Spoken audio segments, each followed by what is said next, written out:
আসসালামু আলাইকুম ওরহমতুল্লাহ বারাকাতু। রাইসে এগ্রো ফার্ম থেকে আবারও একটা ভিডিও নিয়ে চলে আসলাম। আজকে আমি কুমিল্লা চৌয়ারা বাজার গিয়েছিলাম হান্ডিশা গরু কেনার জন্য। অবশ্য আপনাদের মাঝে একটা ভিডিও করে নিলাম দেখানোর জন্য। আজকে আমি গরু কিনতে গিয়েছিলাম কুমিল্লা চৌয়ারা বাজার।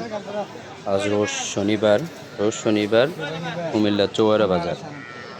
যারা যারা আমার ভিডিওটা দেখে ভালো লাগবে তারা কমেন্ট শেয়ার করবেন, সাবস্ক্রাইব করবেন ইনশাআল্লাহ।